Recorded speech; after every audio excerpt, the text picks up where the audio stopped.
My name is Abigail R. Safford. I'm the Vice Chairman of the Lawrence County Republican Party, and I appreciate everyone in attendance here for our gubernatorial candidate debate. Now, the first order of business in most Republican gatherings is that we're going to have an invocation, and I would like to welcome Catherine Bernard to the stage to deliver that invocation for us. Good evening. If we could all bow our heads. Heavenly Father, we come here before you with the opportunity to hear from these men who have put themselves forward for public service in Georgia. We ask that you grace them with wisdom and clarity and the ability to share what they believe in and what they represent with all of us here in Dublin. We thank you for your favor and your blessings on this wonderful event. Please look after everyone who has traveled far to be here and who will be traveling far after this evening. In your name we pray, amen. Thank you, Ms. Bernard. Now, if everyone can stand for the presentation of our colors.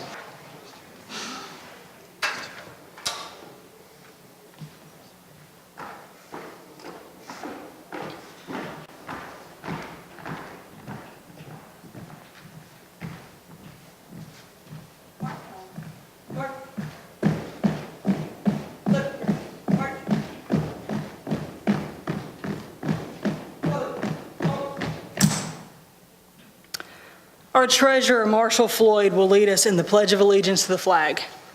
I pledge allegiance To the flag of the United States of America, to the republic for which it stands, one nation, under God, indivisible, with liberty and justice for all. If everyone can remain standing for the singing of the national anthem.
Let's give another round of applause for the color guard and the band.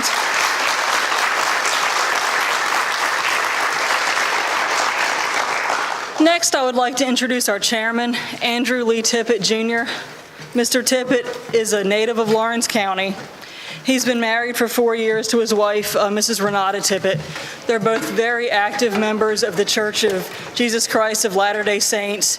In fact, they met when Mr. Tippett was on his mission trip in Brazil, as Mrs. Tippett is a native of Brazil. Currently, Mr. Tippett works at the Georgia Department of Corrections, where he has attained the rank of sergeant, and he's been in that position for 5 years. Mr. Tippett, as well as Mrs. Tippett, care about conservative values and about making the Lawrence County Republican Party the best it can be, as well as providing opportunities for all the people of Lawrence County and the people of Georgia. And now I turn it over to Mr. Lee Tippett, our chairman. Thank you, Abigail.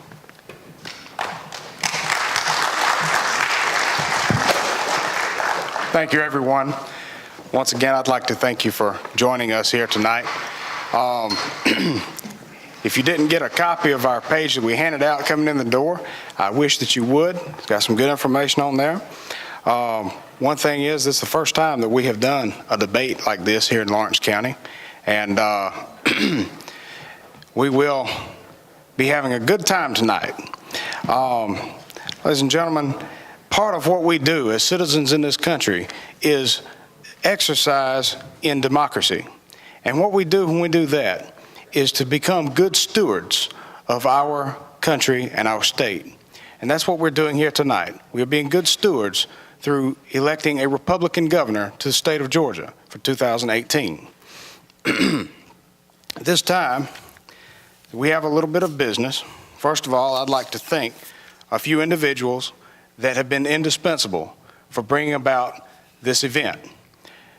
First of all, I'd like to thank Mr. James Deal with TV 35. His planning and his assistance has been incredible, and we thank him for his assistance.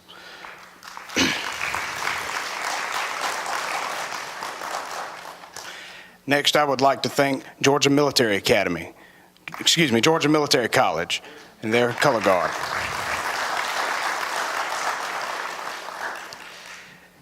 Finally, I'd like to thank West Lawrence High School Band coming and presenting the music that they have presented this evening.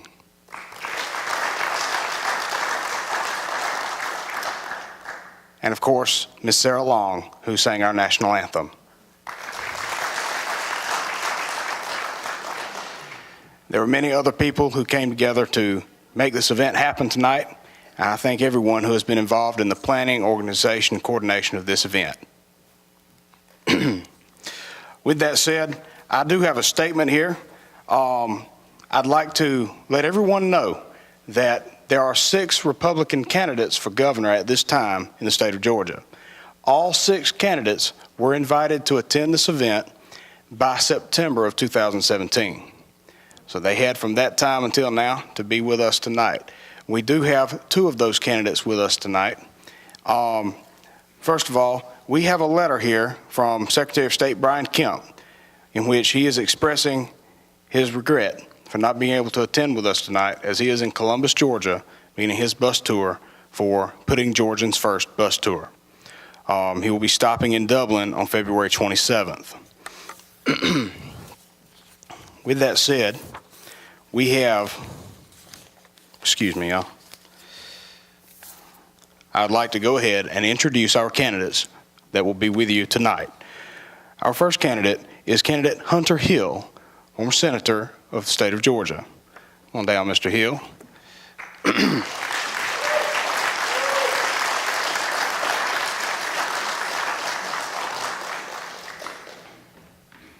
Thanks, sir. Come on. Hunter Hill is a Christian combat veteran, business leader, husband, and father who believes that with true conservative leadership, Georgia's best days are ahead. As conservative outsider and former U.S. Army Airborne Ranger, Hunter is on a mission about sweeping change in Georgia. Hunter served 3 combat tours of duty in Afghanistan and Iraq. After coming home, he currently runs a small business that helps leaders reach their full potential and served as state senator representing Georgia's 6th district. Our second candidate tonight is Mr. Mark Urbach. Come on down, Mr. Mark Urbach.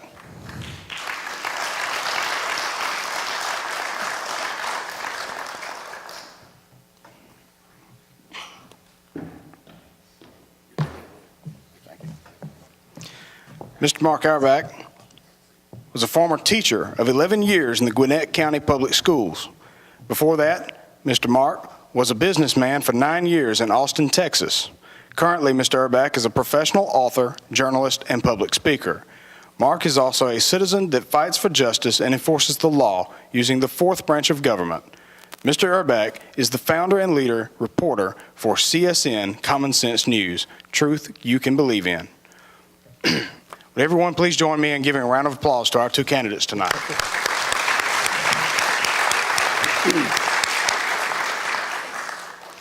With that said, you cannot have a debate without someone to moderate the debate and to present the questions.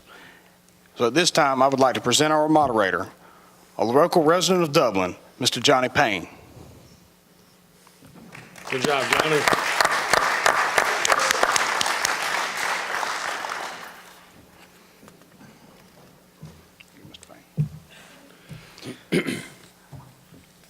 Johnny Payne is a resident of Dublin, Georgia. He has worked with many volunteer organizations in the community, including Wings, the Boy Scouts, and the Salvation Army. He is a member of the Kiwanis Club of Vidalia, the Dublin and Swainsboro's Exchange Clubs. He is also, like Mr. Hill, a combat veteran. Mr. Johnny Payne served in the Vietnam War as a platoon leader in the United States Army 1st Air Cavalry Division, Bravo 1st 7th Cavalry 4th Platoon, where he received several distinguished awards, including the Bronze Star with a V for Valor, the Air Medal for 28 combat missions under fire, Combat Infantryman Badge, Air Commendation with the V device for Valor. He is also currently a member of the American Legion and the Veterans of Foreign Wars. In 2014, Johnny was named as Man of the Year by the Dublin St. Patrick's Committee. He was also instrumental in a few years back bringing the moving wall, the Vietnam moving wall, to Dublin, Georgia. Many of you may remember up at the VA. Without further ado, I welcome him to take over the debate and lead it forth.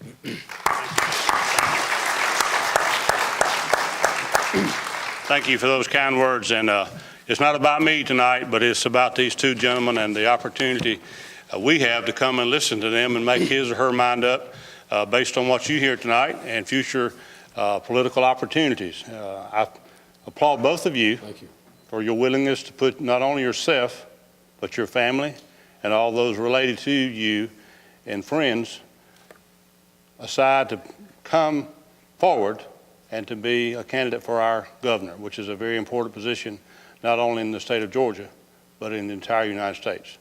We do live in a great country. We do have a lot of things to cover tonight. We're going to get really right to it real quickly. Social media. I would ask, you received a form when you came in, if one of these candidates or myself make a statement, I would not like to have that on social media at this point in time. It'll be televised by TV 35. It'll be on YouTube, and you can look back. Now, my phone is right here. See it? See it? I'm going to put it right over here on this table. You may think this is a little rough, but in today's society, it's not, because people do things. So not only do I ask you to turn it off, don't put it on silent. Please turn it off out of respect for these candidates and for the party in which we live. Few items, you already received this. These gentlemen have received and signed they'll have a 3-minute opening statement, and we're ready to go. Mr. Marshall Floyd down front has a 30-second, and he'll let you know. When he holds that up, these candidates will be able to see it, and at some point in time, I'll call you down on it, okay? So, we'll have closing arguments. I will start with candidate number 1, Mr. Hill here, and then I'll rotate the questions back and forth. We have questions that were given to me prior to tonight, and I had one sheet that was given to me as I came in the building. So I will have an opportunity to do so. Now, one thing we asked them to sign, and they do have the right not to answer a question if they do not want to do so. That is in the agreement that I had them sign prior to it. I don't think they will, but they do have that right. So don't think that we have not discussed that with them. Okay, there's a lot more about it. Well, you're not here to hear me, you're here to hear these gentlemen. So at this time, I'm going to ask candidate, and I'm going to refer to him as Senator Hunter Hill, number 1, and if you'll have 3 minutes for your opening statement, Senator. All right, well, thank you, Johnny, for your service and for doing this tonight. Thank you all for being here, and thank you, Lee, and the Republican Party for putting it on. I'm Hunter Hill. I'm a lifelong Georgian, grew up here my whole life, and went to West Point to play football. And then I chose to be an infantry officer, went down to beautiful Fort Benning, Georgia, learned how to jump out of airplanes, and became an Army Ranger. I then led 5 different teams on 3 combat tours in Iraq and Afghanistan. I'm married to my beautiful wife, Shannon, and we have 2 lovely children, Hunter and Annie. And I've been running a small business, and I've been a state senator for 5 years, and I can tell each and every one of you that there is so much more that we could be doing to move the conservative agenda forward. But it's not going to happen unless we elect a true conservative leader to be our next governor. Because the values that you and I believe in, less government, less taxes, and more freedom, are not going to happen if we elect a career politician. You know, I remember, just like it was yesterday, my first day at West Point. It was July 1st, 1996. I gave my mom a hug, who I think is here tonight, and then left her, got a new set of uniforms, got a haircut that looked a lot like this. And then by the end of the day, I was marched out onto the Washington Plain, and I raised my right hand, and I swore to support and defend the Constitution of the United States against all enemies, foreign and domestic, and to bear true faith and allegiance to the same. It's a very similar oath to what our politicians give. The difference is the military man or woman is willing to risk their life and stand up against Islamic terrorism to uphold their oath. And the career politician is not even willing to risk their own reelection or stand up against the lobbyists and the special interests to uphold their oath. I am tired of Republicans campaigning like Ronald Reagan and then governing like Barack Obama. And that's why I'm running for governor. We're going to get to tell you a little bit about our vision, and I look forward to answering your questions. But let me just tell you how I make decisions. It's really through two pillars that I make decisions as a man and as a father, and also as a governor. Number one is my faith in the Lord Jesus Christ. I gave my life to the Lord in the 8th grade, and the scriptures of the Old and New Testament inform my values and beliefs. I'm not a perfect man, but I am a Christian. And then secondly, my belief in the founding principles of this country. Life, liberty, and the pursuit of happiness, and the Declaration, and of course the Constitution. And naturally from there, values flow out of that, like life begins at conception, and that we should defend life. That's what our founder said, so I'm 100% pro-life. Also an issue of life is the Second Amendment. I will stand stronger than any candidate in this race in defending our Second Amendment. And finally, our Christian values are under attack in this country, and we need a leader that's going to stand up and defend them, and I will do that. So I'm looking forward to your questions, and thank you very much. Thank you, Senator. At this time, candidate, thank you. Our second candidate tonight is Mark Herbach. And Mr. Mark? Thank you. Thank you so much for being here. It's great to be back in Lawrence County, where I spoke with Lee and his organization, the Republican Party, about 4 or 5 months ago.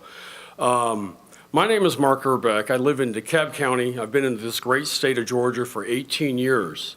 Real quick, I'm running for governor for you and your families. I love all Georgians.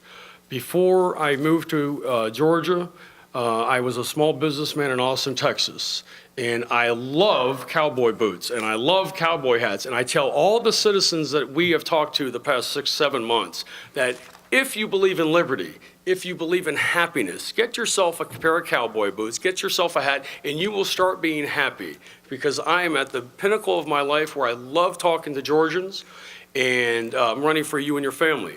My story goes back to Fort Rucker Army Base in Alabama. I was 4 years old, and I would see the helicopters flying above. That's where they train our helicopter pilots. My dad was a doctor in the Army. And in the backyard, I could see the tanks rolling through the forest. And you could feel the ground shake, you could hear them, and you could see those tanks. And I would run in the house, and I would say, "Mommy, Mommy, the tanks are coming." And she would say, "Those are our soldiers. Always remember and respect and love them." And my oath to God, as a citizen of this great state and nation, and to the families and our veterans, and the men and women that are active military, I will always uphold that oath, okay? Because as citizens, I am a statesman candidate for governor. There's a difference between a statesman candidate who's a leader and career politicians and fake conservatives, because I will always uphold my oath to God, 10 million Georgians, our posterity, our future children, and the two constitutions. So I'm committed to be a leader for you and your families. And that's why I'm running for governor of Georgia, when I've been a candidate for 7 months now. And one of the other candidates spoke a month before I declared my candidacy. And I said to myself, he is lying to the people. He doesn't know what he's talking about. And then I said, I'm running. Okay, so of course the GOP does not want me to win. That's okay. I will continue to fight for you and your families. I'm a constitutional expert. We know that the members of Congress, the whole Congress, has violated the Constitution the likes we've never seen before. The politicians down at the Gold Dome are violating the Georgia Constitution, the United States Constitution, and my attorney and I were determined to fix this for you and your families. We're talking billions of dollars in financial corruption that my attorney and I are trying to fix for you and your families. The other candidates, they all know about it. Members of General Assembly know about it. They're not doing anything about it, but I want to fight for you and your families. And when you get a statesman candidate for governor, you don't just get a leader, you're also going to get a new sheriff of Georgia, because I will fire all the bad sheriffs, because I know many are breaking the law, and rehire the good ones. So again, I was a former teacher in Gwinnett County Schools, before that a small businessman, and thank you so much for being here, and you can find my information on the website, and I look forward to all the great questions. And first of all, Johnny, again, thank you so much for your life and your dedication to the military, and thank you for being here. Please give Johnny a big round of applause. Thank you. Okay, now this is what we come to hear. The great opening statements by both of them. I think you can listen to them, and first opportunity to meet them myself tonight. So at this time, let's get to the questions. We had 20 questions. We had a few handed to me earlier. I may skip over a few, but I may come back to it. Unfortunately, if you want to have questions at the next debate, if and when it's going to happen, you need to get in touch with Mr. Tippett or Ms. Abigail, and they'll help you with those questions. The first one is really a tough question, but it's a good question that I think is on everybody's minds. As governor of Georgia, how would you plan to protect and improve citizens' constitutional rights to keep and bear arms? And I'm going to go with you, Senator, first, you second, and then I'll rotate each time. Sure. Senator, 2 minutes. You know, our founders were brilliant. They believed in a limited government from the outset, and they understood that if you had a government, that the expectation that it was big enough to protect every aspect of your life, then it would be way too big. It would be big enough to take everything you have. And so the right to keep and bear arms shall not be infringed is a constitutional principle. It's also a God-given right for us to be able to protect not only our lives, but the lives of our families and, of course, our businesses.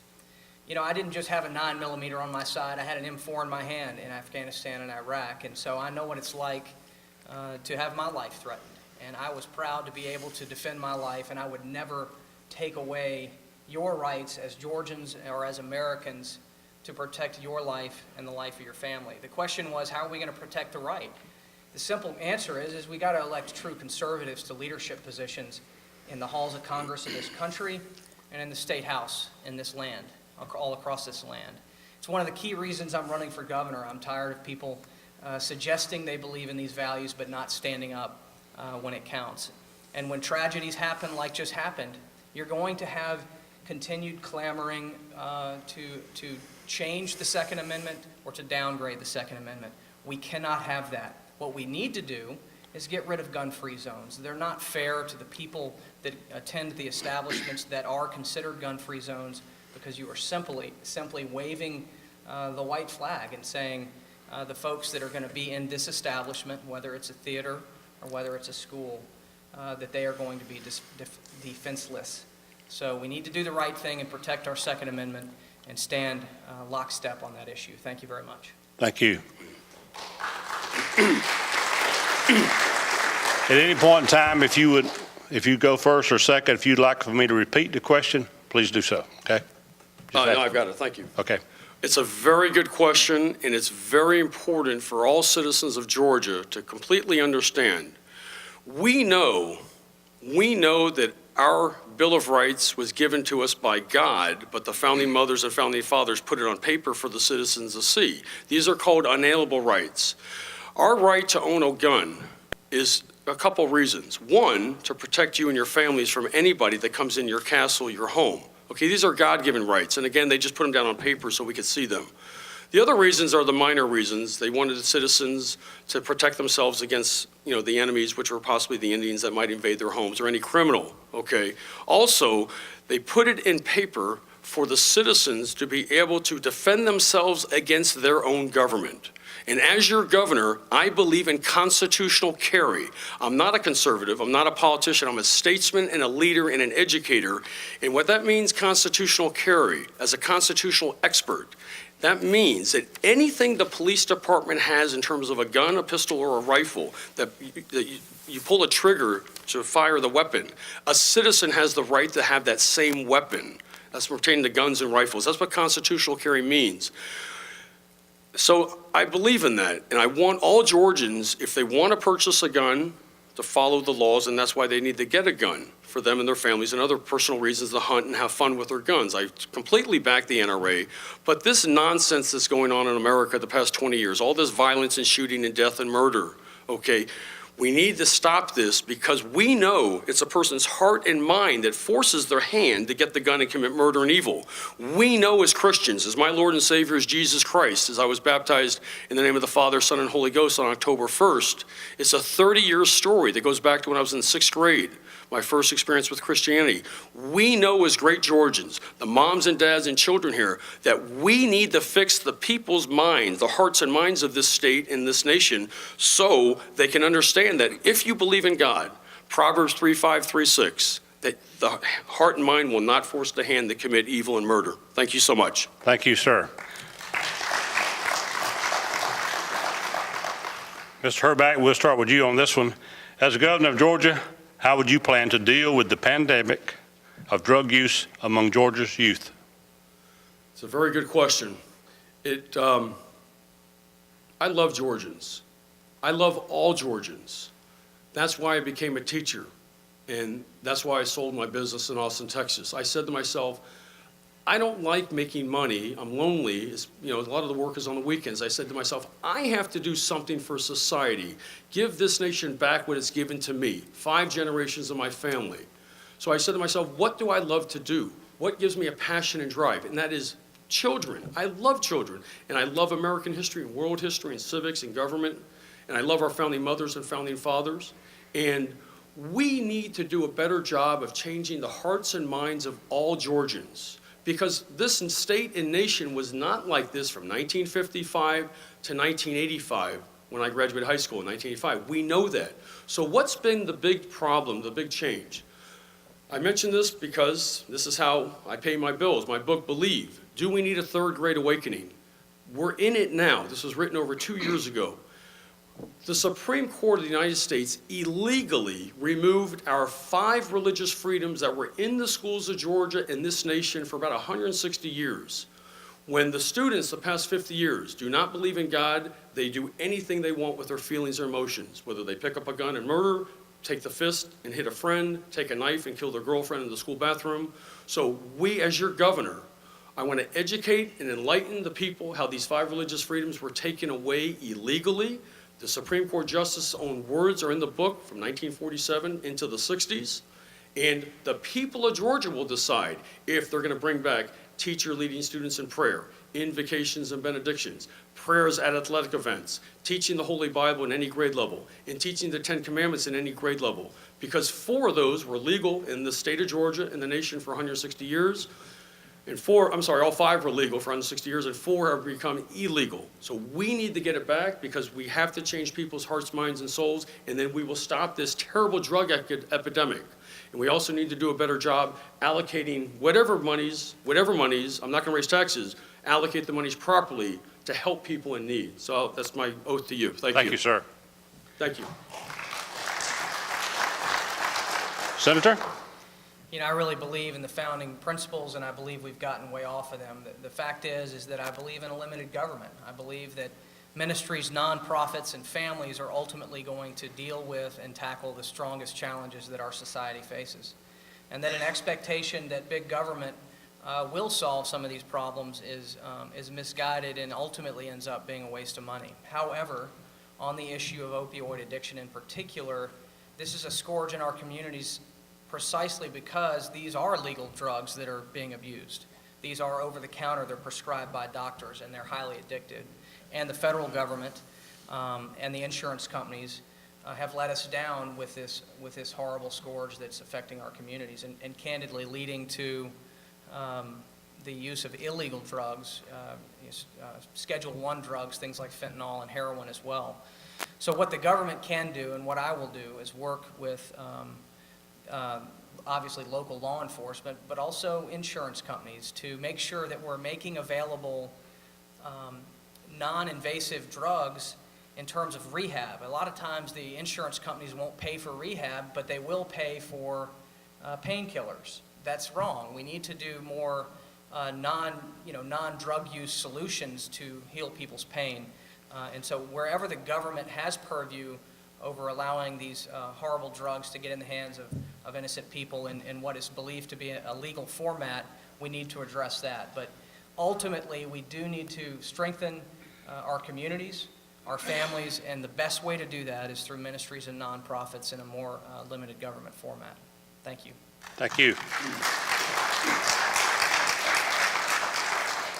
Senator Hill, question number 3.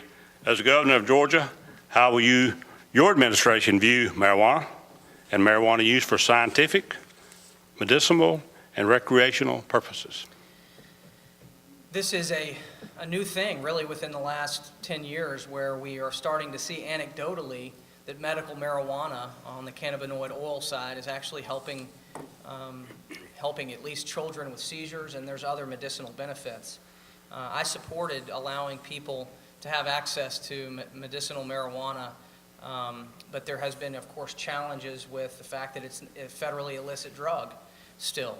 So what I urge is for this to be studied at the federal level, that we remove marijuana from Schedule 1 and test it for medicinal benefits. Don't make it legal, but allow the FDA to test marijuana for medicinal benefits. And if, in fact, the anecdotal evidence turns into real scientific data that used in a medicinal format, marijuana can alleviate pain in meaningful ways and other benefits, because as you know, with the children that have seizures, it actually reduces the brain activity and actually allows children to have less seizures. So again, anecdotally, there has been evidence that it's been beneficial, but I'm not for violating the federal laws in terms of growing it here, and I would never be for recreational use of marijuana. So, but I do think that the federal government ought to have the opportunity to study it for medicinal purposes.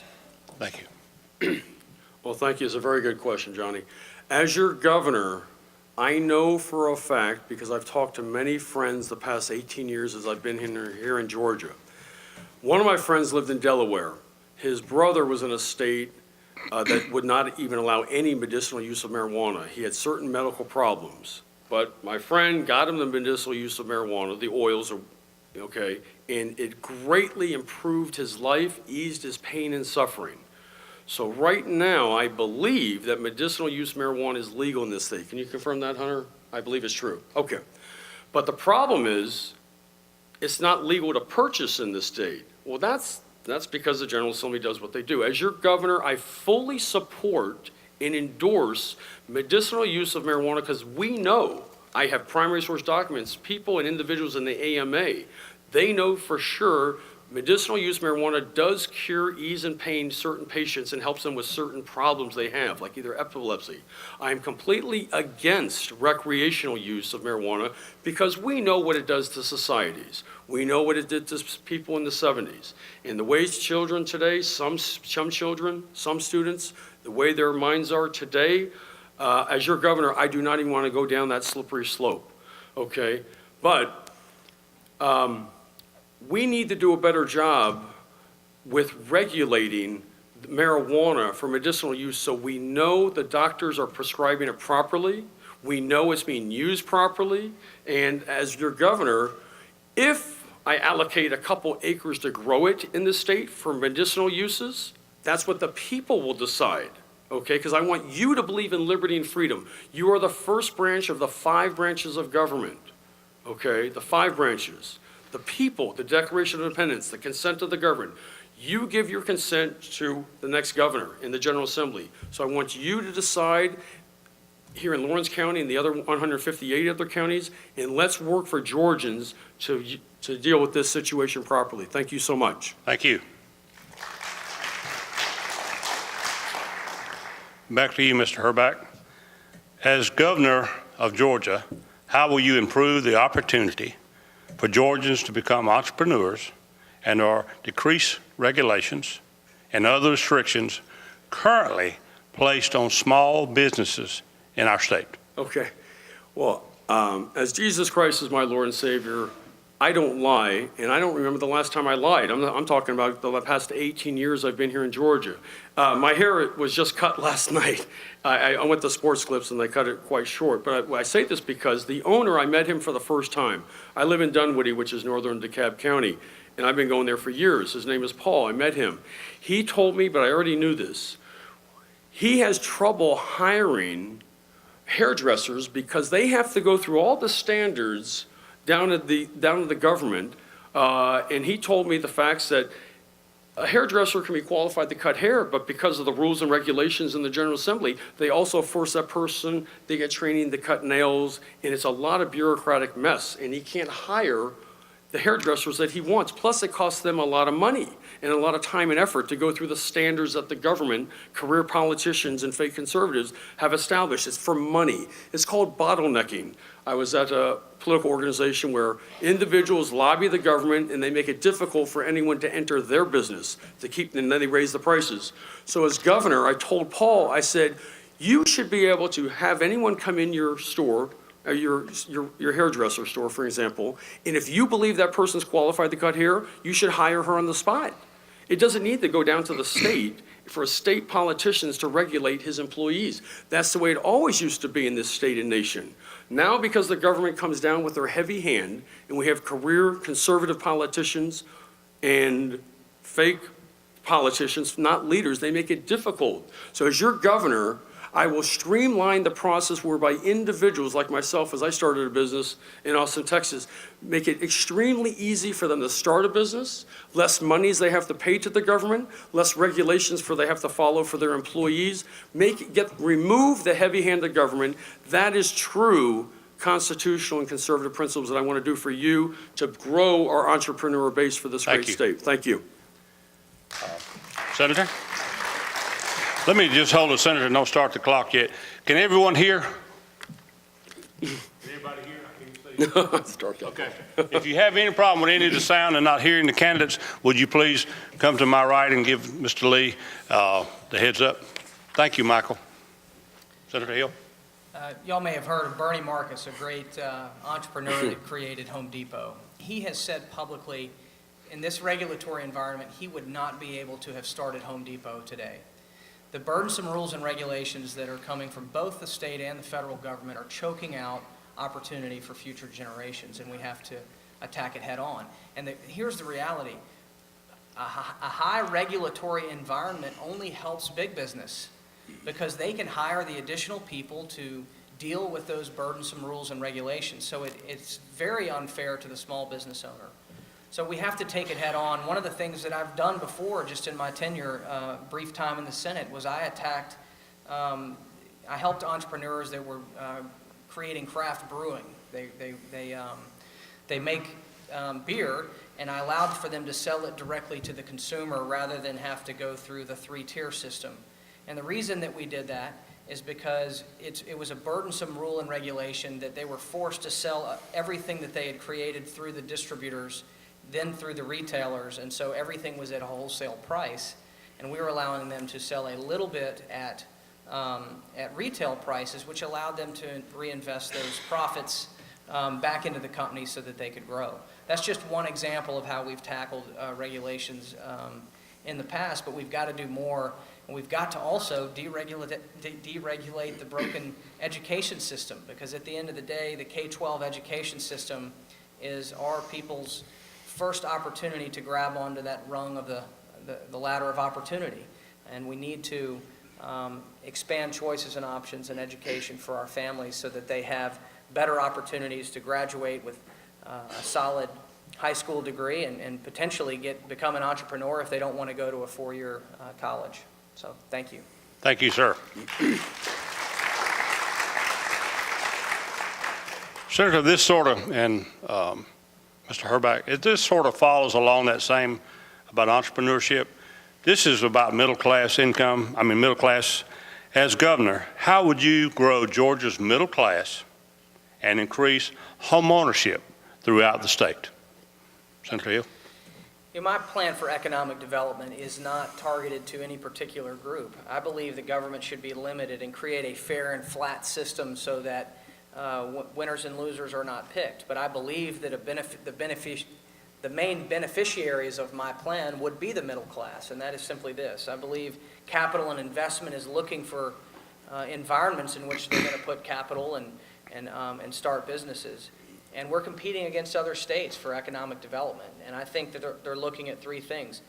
What is your tax and regulatory environment? And that's why I want to eliminate the income tax in Georgia, because we have one of the highest income taxes in the Southeast, and I think it puts us at a competitive disadvantage with Florida and Tennessee and Texas. Secondly, I want to double our investment in infrastructure. We have allowed our investment in infrastructure, which is a core competency of government at the state level, so that we have more access to markets and you have more opportunities to move goods and services to market. And I think that will elevate all boats in our state. And then thirdly is education. We've got to elevate the game in K-12 education, and that's what my plan is in terms of empowering families with more of their resources so they have more choices and options. But when you have those three things, when you're looking at the tax and regulatory environment, investing in transportation, and then elevating the game for all families in education, then ultimately the economy will grow and it will create more opportunities for the middle class. So that's how we'll do that. Thank you, sir. Mr. Harback? It's a very good question. As an educator for 11 years in Gwinnett County, and I've still been educating people the last 5 years as I've been an author, professional author, journalist, public speaker, and now a citizen who fights for justice and enforces the law for you and your families. Basically, in the 1950s into the 1970s, you had the wealthy people here and the poor people here. Now the gap has greatly increased. The wealthy are way up here and poor people have gotten poor, and the middle income, because you people here in Lawrence County and a lot of the counties have a tremendous class. I'm sorry, I should say middle income. Middle income is getting smaller, okay, and that's a problem. The first thing we need to fix is the size of the General Assembly. We know the budget has increased from $15 billion to $25 billion because of career politicians, fake conservatives. So that's your money, okay? So the first thing we need to do is, as your governor, I will greatly reduce the size of government, and you are going to keep more of your money, your well-earned property, your money. I want to go to no income tax. So those two things are going to bring back a lot more money to you and your families, because you deserve to keep your money, and it's the fake career politicians and fake conservatives that have grown the government so large, okay? Now, providing great jobs for Georgians is very, very important for your next governor. As your statesman candidate for governor, my massive infrastructure plan, guys and gals, if the French can do it and the Japanese can do it, can we build a high-speed bullet train for your future and your children's future? Because everyone's crawling in Metro Atlanta. Okay, that will greatly, greatly increase a number of high-paying jobs. So my economic plan for Georgians, all Georgians, to greatly increase the amount of money for the middle income is extremely important, because middle income families are the lifeblood of this state and nation. And as your governor, I am determined to help all families, but especially middle income, because you've lost too much of your money to the General Assembly. Thank you so much. I'm going to go ahead and move to a question that's right related to what both of you talked about. As to the governor, you mentioned a problem. There's always easy to say a problem, but what solution and how you replace it. As governor, will you support ending the Georgia income tax? If so, what will you replace it with? Yes, you're up. Thank you. It's a great question. Again, I believe in Georgians. I believe in moms and dads and children just like you that I've spoken to for the past 7 months, thousands of Georgians. And I believe in keeping the fruits of your labor. We know the history of this nation, how they created the federal income tax and it was only about 1% of the people affected. Now, most of my friends that I've made the past 18 years in this state and where I live, and as I've gotten into political circles the past 5 years, have lost between 55 and 65 cents on the dollar. Okay, so if I want to go to no income tax, if Florida and Texas and the other states can do it, we will do it. If we don't, now the question is, how do we raise money to pay for all the infrastructure and all the things that we need, police, fire, and education, and to fund this out of control government?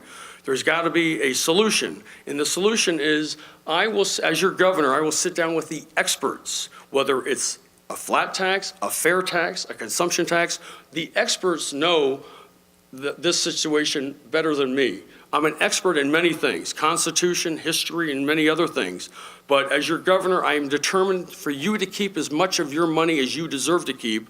So the solution is, we will sit down with the experts for you. Many of you are experts and your opinions matter. I want to hear from all citizens of Lawrence County and the other counties to sit down, and we will devise a plan that's best for all Georgians first, and then we will figure out the best way to raise taxes, okay, properly, efficiently, only to give this out of control government what they need, okay, and then we'll implement the plan for Georgians. Thank you so much. Okay. Senator Hill? I've been talking about eliminating the income tax for about 5 years now. I don't know if this is on. Can y'all hear me? No, come over here. All right, there we go. Is it working? Yeah. Okay. And it's very important because income taxes do two things. Number one, they make the government stronger. It makes the government the arbiter of economic success for a community. Number two, what income taxes do is it taxes capital and investment and income growth for families. It also taxes only honest Georgians, if you think about that. Whereas a consumption tax, a broad-based consumption tax, would tax visitors to our state. It would also tax illegal immigrants and those that are not reporting their income. And so what I want to do in terms of replacing the income tax, our plan is to do it over 7 years. At the end of my first term, and we would get to 3%, and then we would get to 0 by year 7. And the reason you have to do it in a balanced approach is because it is a large portion of our income currently. But after having met with the governor of Tennessee about this issue, that's the model that I most want to mirror. In Florida and Texas, they get on property taxes. I do not want to get rid of the income tax and then tax property, because that's also capital.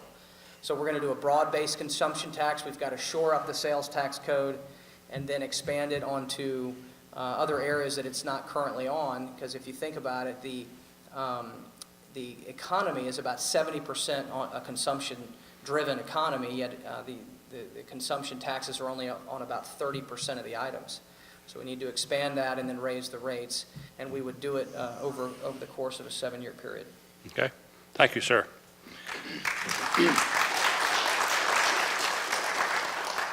And this question is for you first.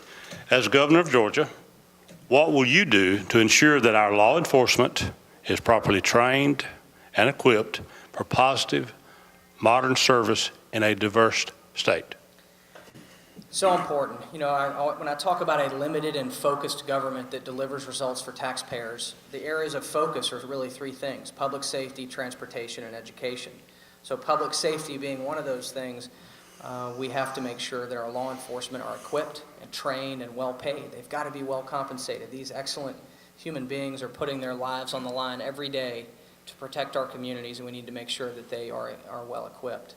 At the state level, here's what I've done. I've supported a pay increase for the state level of law enforcement, and to make sure our GBI officers are well equipped and also have the pay that they deserve so that we can keep the best, because it's a competitive market to keep the best. In doing so, I realize that there's been a strain on local law enforcement. But what I don't feel comfortable doing as governor is putting an unfunded mandate on local communities to force them, so to speak, to raise the pay for local law enforcement. That's got to be done locally. The local communities know the needs that they have, and they know how many law enforcement they need and how much they should be paid based on the demands. I also don't believe in raising taxes for this. We need to manage our monies better ourselves rather than forcing a tax increase. So what I will commit to you as governor is that we're going to have the best trained GBI and state law enforcement that we can have, and we will deploy those assets to your community as needed. But I'm not for unfunded mandates and raising taxes. Okay. Mr. Hurlbach? Well, as I've already spoken with the officers that are here tonight, and all the officers, men and women of the Blue and the GBI and all people in this state that wear a badge and protect officials and the citizens. I love them with all my heart and soul because I've talked with them, tons of them, hundreds and hundreds the past 7 months. I know what they go through. We see it on television, what they go through. As your governor, every single sheriff in this great state will be properly trained because I know some are violating the rights of citizens. For example, when a person is arrested, some of these people go to jail for hours and days, and their due process rights are violated. That's a problem. So, and there's also a problem that some officers in the energetic moment that they're in to chase a criminal, sometimes human nature gets in the way and they don't follow proper procedures. As your governor, as a leader, I want to make sure that every police officer, every sheriff is professionally trained. And how do we do this? You, the citizens, we have modern technology where you can watch the sheriff in this county train his officers and do examples, what are they, not documentaries, reenactments. So you, the citizens, can see what happens when an officer pulls over someone and the citizen mouths off to the police officer, or it's a heated situation. You, the citizen, should know also the laws too. And as your governor, I want to make sure for you and your family's safety, but also the police officer's safety and the sheriff's, that everyone is following the law, that they know the law. And as your governor, I'm determined to pay all members of the police force and the GBI properly, because every day they leave their homes, and unfortunately, sometimes they don't come back home. Okay, so we need to change the hearts and minds of Georgians, pay the men and women of blue properly, and train them properly so they're properly doing their jobs. Thank you. Thank you, I'm sorry. This question is sort of a follow-up. It's more focused on our correctional officers. We currently have a serious shortage of post-certified correctional officers, suffering inadequate security and prolonging working hours in a high-stress profession. As governor of Georgia, what will you do to overcome this obstacle faced by the Georgia Department of Corrections? Okay. Well, they are extremely very stressful jobs. Some of you have probably seen the video footage of what these criminals do in the jails, okay? So that's one, as your governor, I want to completely reform and correct the jail situation of this state. First of all, we have a crime problem in Georgia and other parts of America do too. And that's because some people don't believe in anything above them like God, and they commit crimes. So let's get to the jails. The jails are not being run properly. Okay, as your governor, I might just remove all their fun stuff, so jails are not a fun place to go. And once the people of Georgia and the people of Georgia that might think they're going to commit crimes when I'm governor, they're not going to want to go to Governor Urbeck's prisons because they're not going to be friendly prisons, if you know what I mean.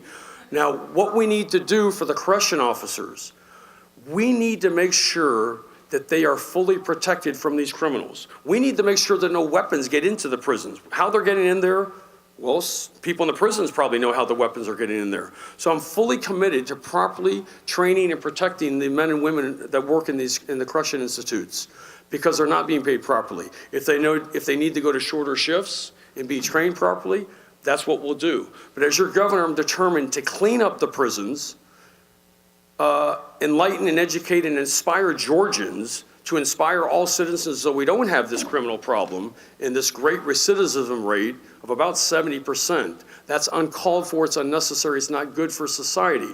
It's not good for the state of Georgia to have such a high crime rate. It's not good for you and your families. It's not good for the politicians in the Gold Dome to keep on raising your property taxes and other taxes to pay for this out-of-control criminal system. Okay, so as your governor, I'm fully committed to cleaning and making the prison systems a model prison systems, not just for Georgia, for the United States of America. Thank you. Thank you, sir. Senator Hill? I do want to reiterate my main vision for Georgia is that we have to have a more limited and focused government that delivers results for taxpayers. And again, you got to focus on three things: public safety, transportation, and education in that, because we have become a jack of all trades in our government. And so we're a master of none. We try to be all things to all people, spending billions of dollars in low return activities that are intended to help people but never deliver results. And I'm mostly talking about the social programs that are breaking the budgets at the federal and the state level, and we got to stop doing it. Because what's ultimately happening is as we spread ourselves so thin in the budget process, we underfund the core competencies. And we need to make sure we're funding public safety at the appropriate levels. And that means making sure that we have the best correctional officers. I agree as well that we're spending so much money, too, on making these jails far too comfortable. We need to start making them rustic so that it's not an enjoyable place to get 3 squares a day. And I'm not saying it's enjoyable, but I am saying that it should be a detriment. People are now doing crimes to get arrested and go to jail if they're institutionalized and they're not finding opportunity out in the marketplace. So there is also an economic piece here that we need to make our communities have economic opportunity for folks so that they're able to move and take care of their family and have upward mobility in the economy and that they're not interested in crime. But at the end of the day, once they break the law, they need to be locked up into a difficult and very tough environment, and we need to make sure we're taking care of those employees that are doing that hard work of monitoring them and watching them. Okay, thank you. We're going to change gears from the, thank you. Certain things in life start changing. The older I get, the more I'm interested in history. Right. Okay? Now, in recent years, and part of my introduction was the Vietnam moving wall. As I started reading this question, I started thinking, what if somebody wanted to take the Vietnam wall down in Washington? Okay? In the direction we're going, some people will want to take it down. So the question is, as governor of Georgia, what will you do to protect monuments, burial grounds, and historic sites that are important to our state's diverse heritage from vandalism and other forms of destruction or defacement? Stand up and defend them is the easy answer. But the bottom line is it's already against state law to have these things changed or defaced, of course. But local governments are not allowed to just decide they don't like some aspect of our history and change it, and that's nonsense. We learn from our history, we grow from our history, and we need to honor our history too in that vein. Because no matter what portion of our history that you're attracted to, in every generation we have elevated and lauded the greatest characters. Even if there was an aspect of society we don't like today, we were lauding and elevating the high character of those people that were alive during that time. We need to continue to honor those people and continue to learn from the benefits that they brought to our country and to our state. So I would stand in the gap to make sure that those are protected. Thank you. Mr. Harback? Well, this is a very good question, and it's very close to my heart. As a candidate the past 7 months, I was the only candidate down in Decatur at the DeKalb Courthouse defending the Confederate statue. There was about 30 people there, and it was put on by a woman who wanted to take it down. And she brainwashed them with a bunch of lies. I was the only candidate there, and as your governor, all statues, all Confederate monuments and statues, and all statues in Georgia will stand forever as your governor. This is American history. It's Georgia history, American history. Now, the issue came about in Charlottesville, and my high-ranking veterans across the nation know exactly what caused it, and the media took it, and that was their entertainment. Okay, so as your governor, I will enforce the laws, and all monuments are standing, and they're going to stay there forever because they're American monuments. Just because they were put there by Georgians or citizens 100 years ago or whatever years ago, those citizens have a right to do what they did. And just because the media is brainwashing people and college professors are brainwashing people with the D word, democracy, we're not a democracy. We're a republic, Article 4, Section 4. Okay, this nation was started as a republic. Our founding mothers and founding fathers created a republic, and they despised democracies. Unfortunately, we've been transformed into a democracy where people are using their feelings, opinions, and beliefs above the law. And that's a problem. That's a real problem. And you, the great good, God-fearing men and women of Lawrence County and all the counties that I've been to, we know that we must educate and change the hearts and minds of all citizens to believe in the greatness of the Confederate monuments, the greatness of all monuments. We preserve our history. We learn from our history. We respect and love our history, the good and if you think something's bad. So as your governor, we will preserve, protect, defend, and enforce all monuments of this great state. Thank you. Okay, thank you, sir. We spoke a little bit about what our officers and our teachers, many of which are state employees and some are federal. As governor of Georgia, what will you do to protect the state employees' retirement benefits from greedy politicians? Oh, boy. I go Yes, first. sir. Oh, boy, this is a whopper of a question. It's a whopper. It's an excellent question because every employee that works for the state of Georgia, if they've put in, let's just say, $60,000 into the retirement account, they not only deserve to get that money, as your governor, they will get every single dollar of that money. I've been told from other candidates' wives, from a friend, if you ask the other conservative or career politicians how the teacher retirement money is going to be given back to the teachers, you'll get 5 different lies. I'm not in the government, okay? But I know as your governor how to get the money back to the teachers and to all state employees in terms of the retirement benefits and the retirement monies that they are due, okay? That's the problem with politicians in the Gold Dome. There are good people down there, but they are lying to you and me like you've never seen before. Some of these bills are magic shows where they'll discuss a bill, but they know very well that there's no chance of passing. So they put on a magic David Copperfield show. As your governor, every state employee that's put in money to their retirement package, they will get their money back. Because we, the citizens of Lawrence County, and we, the citizens of Georgia, we are going to demand this from your government. Because as your governor, I am going to uphold my oath to God, you, and 2 constitutions. I am not going to let career politicians in the Gold Dome and fake conservatives continue to rob the employees and the citizens of this great of their money. It's not right. It violates contract law. It violates common sense law, which is one of our 6 levels of law. God's law is supreme. It's in my book. The founding fathers and founding mothers knew that. God's law is supreme. Then in my opinion, there's common sense law, then there's common law, then there's constitutional law, and then there's federal law, and then there's people or states law. And common sense law says every single state employee of this state will get, as your governor, they will get all their money back. Thank you so much. Thank you, sir. Senator Hill. Yeah, thank you. It's very important that we honor our commitments to the folks that gave their life working for the state and in our teachers in the education system.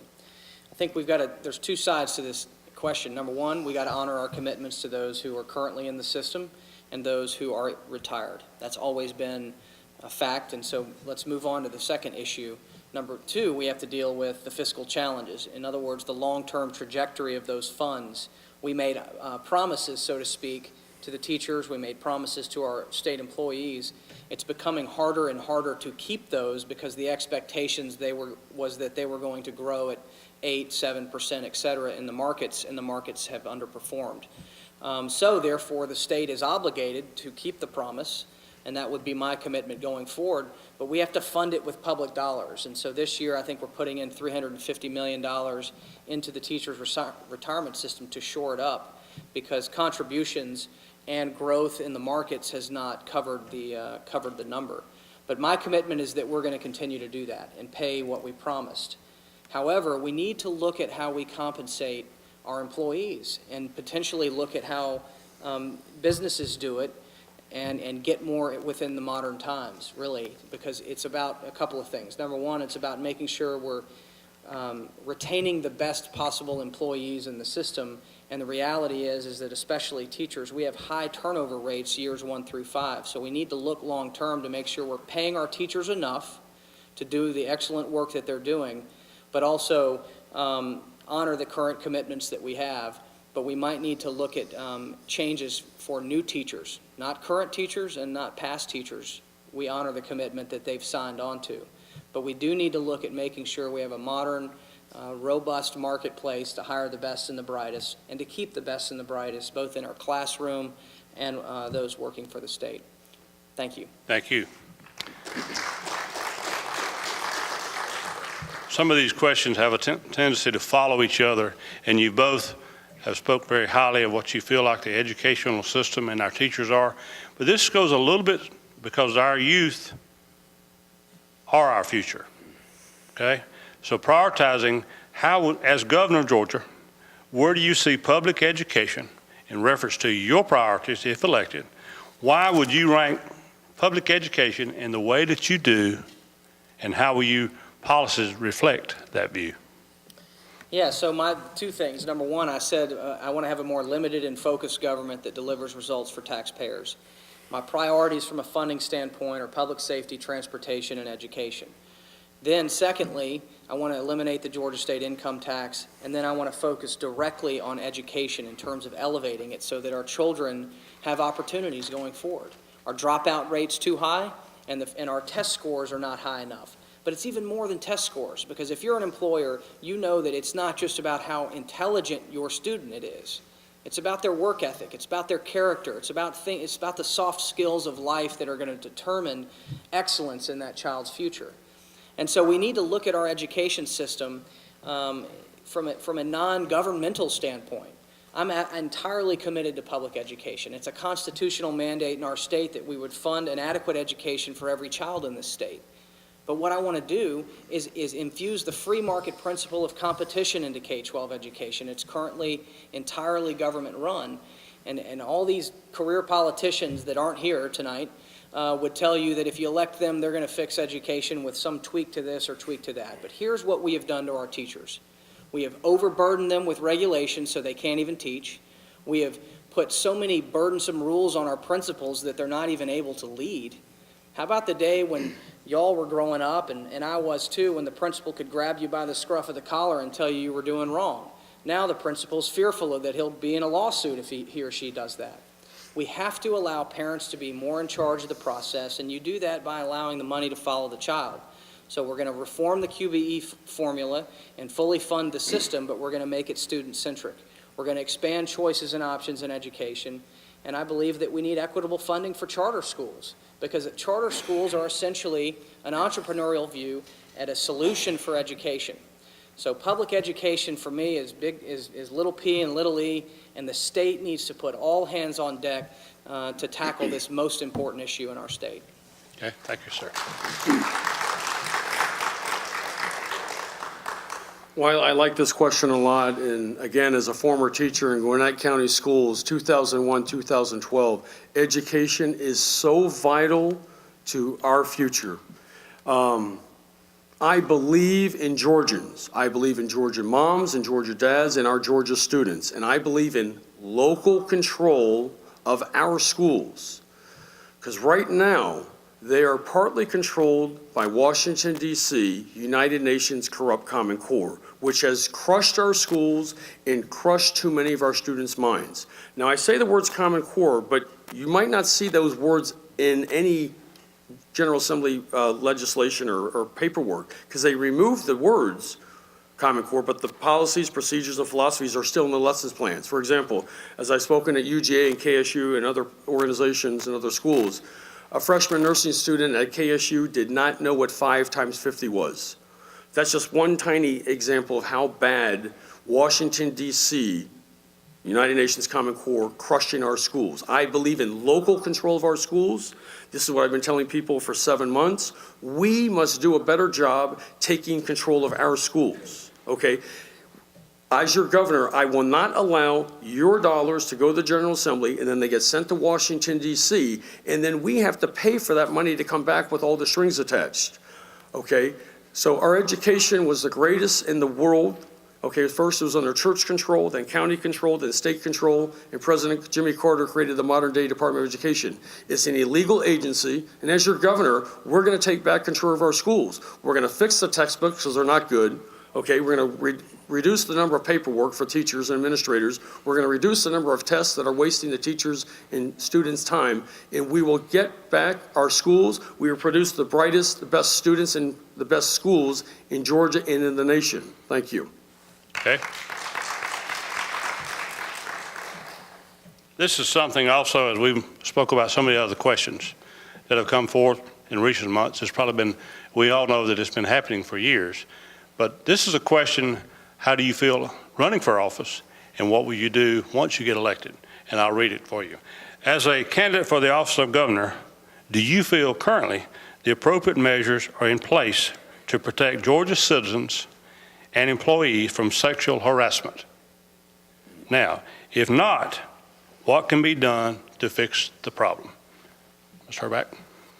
That's a good question, and that's the first time I've heard that question, and I like it. You're electing your next governor.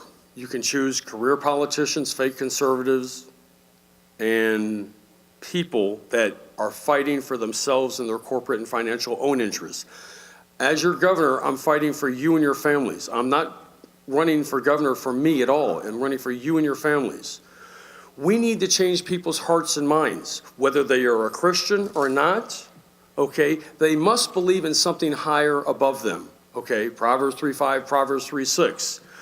When a person puts their faith in God or something above them, they're very much less likely to do something bad to their fellow citizens and fellow co-workers. As your governor, we must make sure that there's policies in place for all businesses. And I'm not going to come down with the heavy hand of my office to private businesses or any business, but the people of Georgia need to be aware that they have the right to protect themselves against anyone in their office. But if we can change the hearts and minds of the CEOs, the CEOs, the CFOs, the managers of these companies, you can change the hearts and minds of your neighbors, then we will remove this nonsense that has invaded the great state of Georgia and America, whether you call it ultra-liberalism or racism or bickering, division. You know, President Lincoln said a house divided itself cannot stand. We have tremendous division in this great state and nation because some people do not even respect God at all. And if they don't respect God, then they'll do what they do to their coworkers. As your governor, I am a leader, okay? And I will lead Georgians, and you are leaders, and we will work together to fix any problems in the workplace so employees feel safe at their workplace. Thank you. Senator?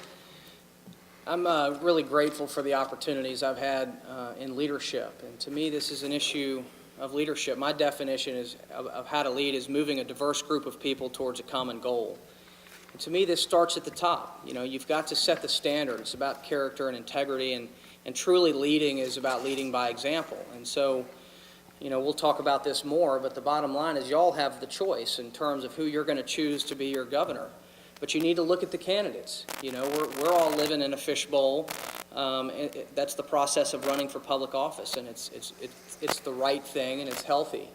But if you are going to have a governor that's going to lead on the issue of having integrity in office and integrity running the office of governor, which leads the state, then they themselves ought to conduct themselves in the highest manner. So look at the integrity of the candidates on this issue of sexual harassment. You know, how do they treat those around them? How do they treat their wives and their daughters, et cetera? So you got to lift up the hood and look hard. So number one, it's about leadership and leading by example. Number two, it is also about having the standards in place that are going to make sure that it's not just character and leadership in terms of values, but you're also pushing that integrity down through the organization and having the rules and regulations in place. But it's very difficult to have a zero-tolerance policy if the person on top is not conducting themselves in the most high character and high integrity way. So you all got to look at that. But of course, as governor leading, I would make sure that the laws are there and that folks are being trained, and that most importantly, because everyone knows it's wrong, everyone knows it's wrong to sexually harass somebody. So really it's about having that no-nonsense policy, and if somebody is guilty of violating that which they already know is wrong and that which they already have policies in place that are suggesting it's wrong and illegal, that we drop the hammer on that person and have a zero-tolerance policy. Thank you.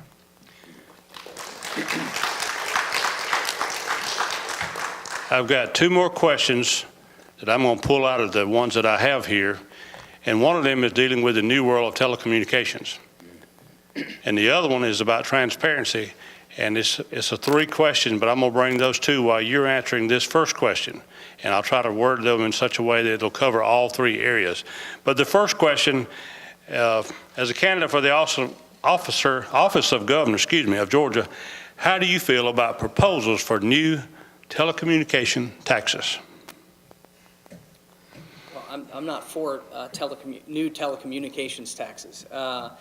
You know, I don't know if the question is as it relates to getting rural broadband or things of that sort, but I'm not for new telecommunications taxes. Is that as simple? That was the question. It says, how do you feel about proposals for new telecommunications? Yeah, I'm not for that. You know, I think the folks are taxed enough already. What we have to do, what politicians have to do, statesmen, I like to call it if I'm elected, but is do the hard work of cutting wasteful spending and delivering results for the tax dollars that we already get, because you, the taxpayer, are already taxed enough, so we don't need to figure out new ways of bringing in new revenue, although I've been shocked that so many proposals have come through a Republican-led legislature, but when I've had the opportunity, I'm proud to have voted no. Okay.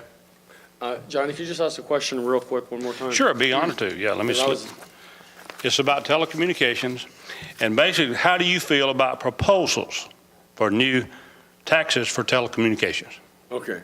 Well, like, I know and believe that you, the citizens of Lawrence County and all citizens of Georgia, are taxed too much already. Okay? So I am against proposals for taxes for telecommunication. Okay. Give me just a second. Let me put this question together. It's a 3-part question, but it deals with transparency. A lot of companies come into our state, and I was an economic development officer for the state of Georgia for 3 different technical colleges. So I know about the recruiting and how that works. A lot of times tax incentives are given and it's under the table. So the question here is, what will you do to ensure transparency for these companies coming into our state?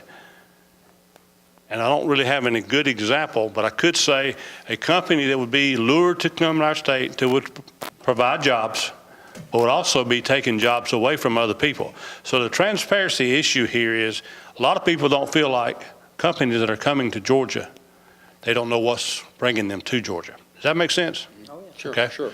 I think I'm start back to you first. Yeah, it's a very good question, and let's just use the big company that's possibly coming to Georgia, and that's Amazon.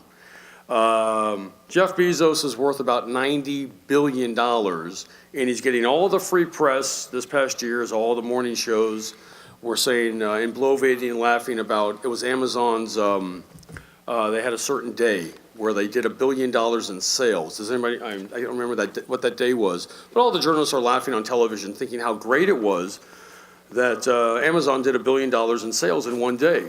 Okay, Jeff Bezos is worth $90 billion. Does the General Assembly need to give him $11 billion for him to move his, or for him to build a production facility in Atlanta? I haven't seen the documents about how many jobs are going to be created. I've heard it's about 50,000 jobs. Now, jobs are important, but the question is transparency. As your governor, I will make sure with my office and my administration that every single company that wants to come to Georgia, that the people of Georgia will be fully notified and see the documents that I see, and the people of Georgia will help decide whether or not we allocate any of your tax dollars to a billionaire like Jeff Bezos, who's worth $90 billion. Okay, because in my personal opinion, I don't think he needs $11 billion of our dollars that's going from the General Assembly with those corrupt or conservative politicians. Okay, so it's a very good question. It's a very important question. But as your governor, I'm committed to creating jobs, and not just jobs, but high-paying jobs. So it is kind of a double-edged sword. But the most important thing I want you, the citizens of Lawrence County, to understand, and from the other counties that thank you for traveling here, is that transparency is extremely important. And my transparency is very, very clear. And I want to make you to understand that any job transaction or job company moving to Georgia, you will see the documents that I see, because I want to be fully transparent for you And that's what I'm going to do for you as your governor. Thank you. Thank you. Senator? What I was saying earlier is we're a high-income tax state compared to other southeastern states. And that's what income tax states are able to do. They bring a bunch of money into the public treasury. They empower the governor's office of economic development to have resources to essentially go out and buy industry into our state. I don't agree with that. I think we need to have a fair market where the government is smaller, and therefore the purview of economic activity is not up to the government. It's happening organically in this small business that's just started 2 days ago in Lawrence County, or the business that's going to start in 5 weeks up in Gwinnett County, that the government can't see and has no purview over. So let's create a fair and flat system, eliminate the income tax, elevate public education, get the regulations out of the way, and then folks will choose to come here. They'll choose to move to Georgia. Think about the tax reform that President Trump just got through. And by the way, I'm very proud of the work that he's doing on behalf of our country. But he got income tax reform done. And what's going to happen, though, is it's going to elevate how much taxes are being paid in income tax states, because the state and local deduction is now capped at 10%. So the net effect of this is you're going to see individuals, high net worth people from New York, Connecticut, and New Jersey wanting to leave those high income tax states and come to Florida, Tennessee, Texas. And we might like some of those high net worth people to come here to Georgia. They bring their capital, they bring their ideas, and they can bring their investment. But they're not going to choose to come if we have a high income tax state. Bottom line is I don't think government should be in charge of the purview of going out and picking winners and losers. Let's have a limited, smaller government and allow that economic development to grow organically, because the ingenuity and the ideas are out there in the marketplace, not in the government. Thank you. Okay. I'm going to allow them to have the closing statements each. And I'll assure you, I believe I'm correct, if you have questions that you'd like to answer or ask these candidates, you can meet them in the lobby afterwards. And I feel like both of them will be willing to stand around and talk a few minutes. I know you probably have to move on to your next world, but I do think it's important. I appreciate the audits and your handling everything in a very civil situation tonight. I applaud your efforts and I appreciate you coming. But at this time, I'm going to let Mr. Mark Herbeck closing, since you were second. Okay. You're closing, and then Senator Hill follow him, okay? Is it 2 minutes or 3? I don't remember. 2 minutes. 2 minutes, okay, thank you. Well, thank you so much for being here. Please give yourself and Johnny a big round of applause. Thank you so much. I've lived the American dream. In the past 8 years here in Georgia has been the happiest times of my life that I never thought I would achieve. I knew I would succeed as a teacher. There's no doubt about that. But we know, and I say this because I don't lie, Georgians are the best citizens, and Georgia is the best state in this nation, as I've lived in about 6 states now. We live for the future. Our best hope is for you to believe in your future, but more importantly, for you to believe in your children's future, in your grandchildren's future, in their family's future. The best hope is that you will elect a leader, a statesman as your next governor, who will always defend and enforce his oath to God, 10 million Georgians, and our 2 constitutions. I say this, and this is not a joke, but it's going to come across a little lighthearted. God is great, but here in Georgia, some of the counties we have Watergate, and some of the counties' water is not good. And as your governor, as President Trump drains the swamps in D.C., God bless him for what he's doing. I fully support him. We, as your governor, we will drain the swamps here too, but we're going to clean the swamps. And may all of you renew your pledge in God, and if you're a Christian, your faith in Jesus Christ, our Lord and Savior, and that we make Georgia an amazing, great place to live, work, and play. We are the spark that lights the fire for freedom in Georgia. When the other states look at us, we say, you haven't seen nothing yet. May the force of Luke 11:28 be with us all. And that is, Blessed are those who hear the word of God and keep it. We are great people. We are Georgians. And as your governor, I'm determined to fight for you and your families every day. May God bless you and your families. May God bless the great state of Georgia. And may God bless the great republic of the United States of America. Thank you so much. And one last thing, I just want to say thank you to Hunter for being here. Thank you, Hunter. Thank you. Thank you, Mark. Appreciate it. And thank all of you for being here. It's very important. You know, Lawrence County is important to me. South Georgia is important to me. You know, I'm proud to be here. Obviously, not all the candidates are here, but I'll not just be here for you tonight. I'll be here for you as governor, and I just want to make that commitment to you. But y'all have the tough decision to make. Every single one of you has to make the decision to determine who truly believes in the things you believe in as a true conservative. Who's going to be willing to fight for them? Because if you're looking for a career politician or a defender of the status quo, I'm not your choice. But if you are looking for somebody who truly believes in conservative values and principles and conservative governing philosophy, and this is important, has the leadership experience to get those philosophies and those ideas implemented into policy, that's what we've been lacking, is the transition from campaigning like Ronald Reagan to governing like a Ronald Reagan. And so that's very important. You all have that role. Every single one of us comes from the world of results. If you don't deliver results in your business, you go out of business. If you don't deliver results in your job, you may lose your job. And career politicians keep getting elected, whether they deliver results or not. I'm tired of it. I hope you are. But the bottom line is I was trained to deliver results as an Army Ranger and in combat, and if I didn't deliver results, the lives of my men would have been at risk. I'm grateful for the opportunities that I've had to lead in combat and business and to defend our values for a brief time in the state Senate.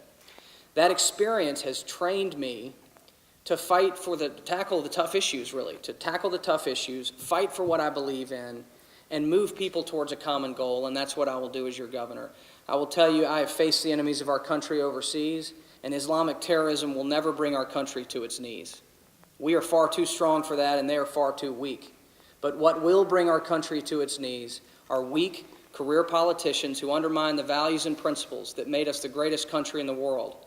And that's what I'm fighting against, and I hope you'll stand with me. I'd be grateful for your vote and your support. Thank you very much.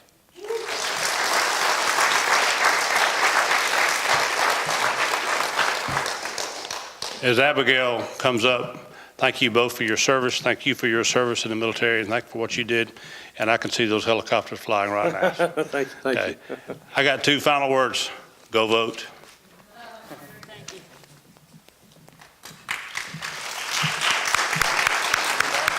Well, we'll just wait till she's finished. Thank you, Mr. Payne, for providing moderation.